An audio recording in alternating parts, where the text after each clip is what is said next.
What's up, everybody? I'm Jonathan Stein, and today we're going to take a look at my song Coast to Coast, which I just dropped on my super rare Unreleased Beats EP. So let's check this out. I'm going to tell you guys a little secret. I haven't actually looked at this project in more than 4 years. The date on this project, when I was just getting it ready to do this video, was like September 2016. So it's gonna be really interesting to see what a project of mine looked like 4 years ago, and also see what kind of things I was doing back then that I'm probably not doing anymore. Like right off the bat, I think I was doing a lot of cool stuff with Operator and routing things differently. So let's take a look. It'll be fun because I'm on the same page as you. I'm gonna be just as surprised as you to see what I was getting into. So let's check it out. Yeah, okay. All right, right off the bat, this is interesting. I don't do this anymore. Looks like I had my instruments in a group with a little bit of their own compression bus. That's pretty, yeah, I mean, I'm really definitely against that. It's probably a little, like, probably doesn't do that much, but whatever. I'm not gonna hate on 2016 Jay Stein that much. Let's just keep it rolling and let him do his thing. So let's push play. Oh yeah, right off the bat, there's this very nice guitarish part that I played on my 7th string, and I did a lot of EQing to make it sound much more like a guitar as opposed to bass. Although honestly with the lows it sounds great too. And some small room ambience. And then I'm creating like a whole guitar-y twinkly texture with these high twinkles. So this is 2 of the same part, just pan 40 each direction. Just twinkling up there, following along with the chords. It's really pretty. And this is just actual bass notes. Oh, that was nice. I did a little dip at 200, just make it a little clearer.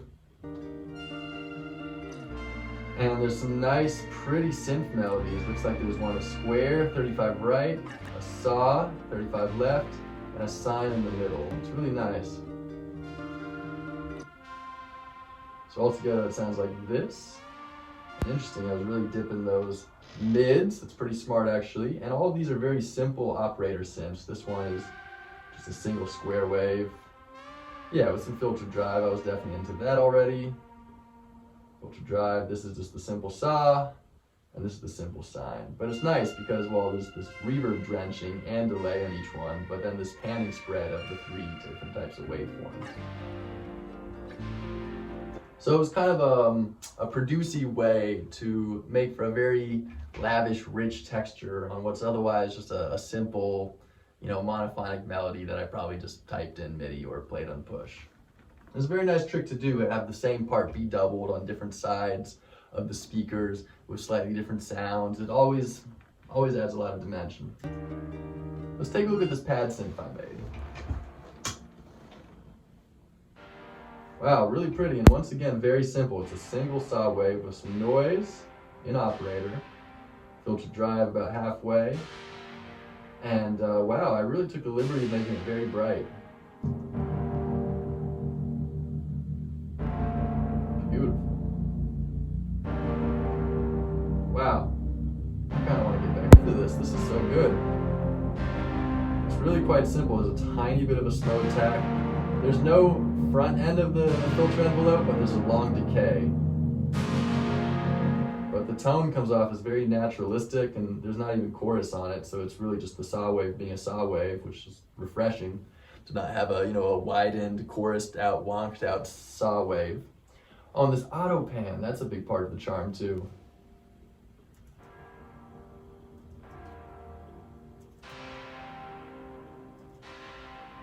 God, that's stunning. And the reverb too. Cool, this is great. See, I'm learning from my younger me. He knew some things. Okay, and then let's go to the drop.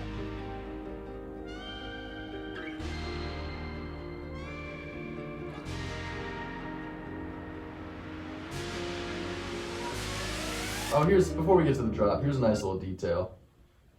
I used to do this a lot, these very patient, slow risers that would take way too long. And I remember just sitting there for, I don't know, like 40 minutes just trying to get one of these right, to get it timed out just right so that just at the last second it reaches its peak and you have to start over every time. It was really dumb. But the result was really nice, so I don't know, it might have been worth it. And similar type of EQing here. I was really bad at ducking those mids. Interesting. And I think here's a faster riser. Nice. This is one of my typical sounds of the time. It's one of these through modulated. Oh no, it looks like it's parallel actually. Nice. Just a whole lot of saw wave and sine, out of tune, starting dark, and then rising up like 3 freaking octaves with chorus and a very metallic small room reverb. To make this very like power tool industrial sound. It's pretty interesting. Here we go, to the drop now.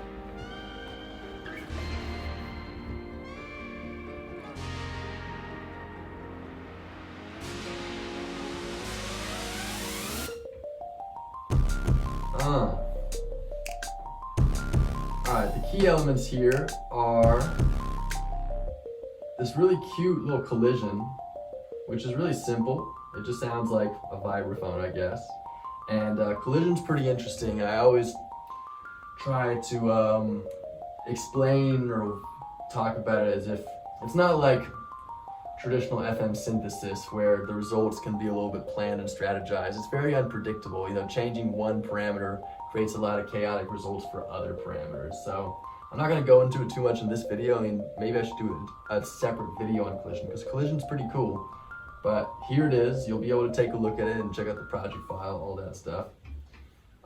This is a simple instance of it. It really just sounds like a pretty traditional vibraphone. And I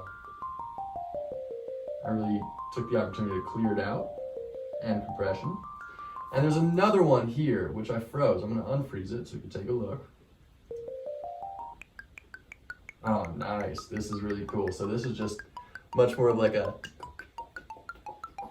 short and stabby click thing. Sounds more like a xylophone or marimba.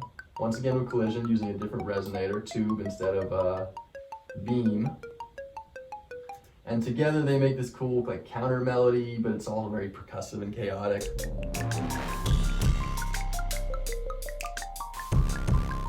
Also the drums are just not playing games at this point. Let's check them out.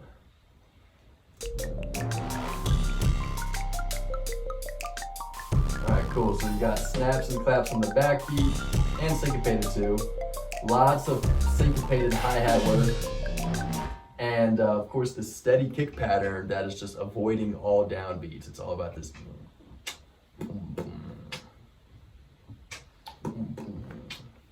Which is, yeah, the type of grooves I was really into, still am into, but definitely at the time where it was just no downbeats, just avoid downbeats at all costs and explore the most weird, unexpected, surprising, heavy points that really kind of throw you off as a listener and get your body all excited. So that's kind of what's going on here, and you'll be able to explore the drum groove more on your own, but I picked a lot of kind of more naturalized sounds, a lot of snaps and rims and claps, but there is some cool weird stretchings happening with some of the hi-hats. Let's see if I can find an example of that. Cool, yeah, so this hi-hat right here, I think I warped and then like quarter timed it, so made it 4 times as long so that it sounds very stretched out and kind of sizzly. So it definitely has a vibe. And let's check out this guy. This is one of my RARs, and it's pretty awesome actually. So this is one of these routings here. It's kind of this square one where it's kind of semi-through routing, semi-parallel.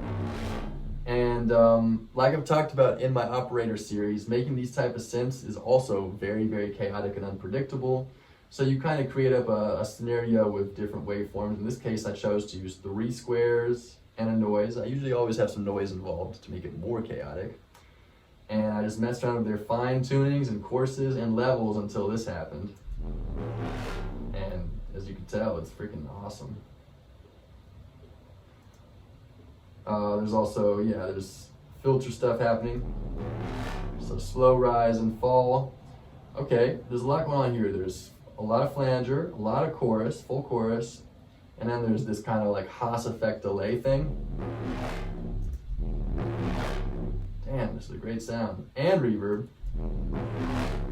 All of which combine to make it sound very metallic, ethereal, abstract, absurd, industrial, machinist, intense, all of these things put together. All right, cool, let's move on. So the second build-up was just building up on the first one, but with a lovely little bass solo.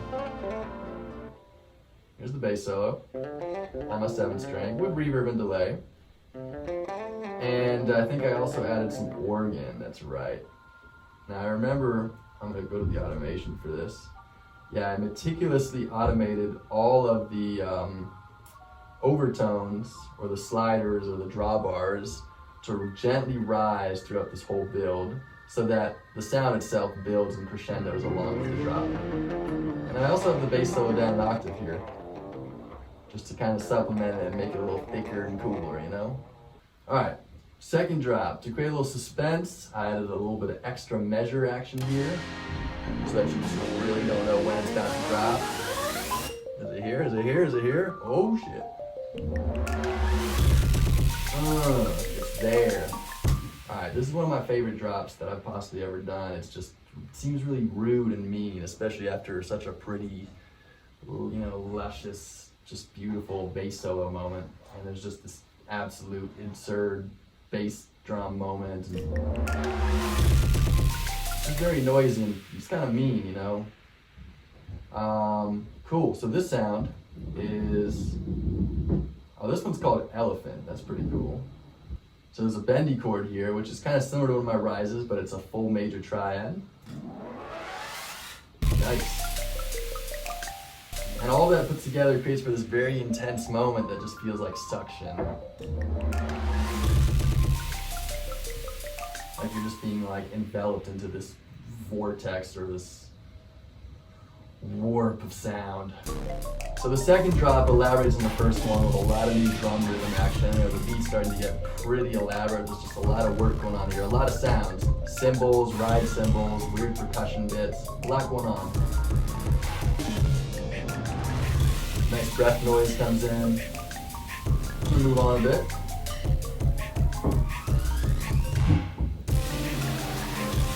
Cool, so now it's kind of one of these all-in moments where it's the beat of the drop, but with the chords of the build-up and more bass solo on top. So it's just really over the top, like borderline too much going on, but I guess that was my style.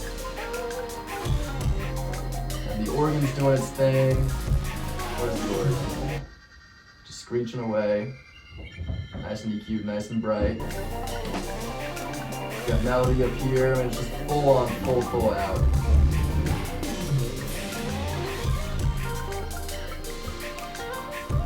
And of course, lots of crazy fills, exciting drums. Oh, hell yeah. Cool. So that was a really nice look at my song Coast to Coast. That was really refreshing and exciting for me to see what I was up to 4 years ago, but I think it's an awesome track. I'm so proud of it. I'm happy I released it. And it was really cool to see what I was doing. Hope you learned something. Hope you enjoyed playing around with this project file. Thanks so much for being here. Really appreciate y'all. Love y'all. Take care.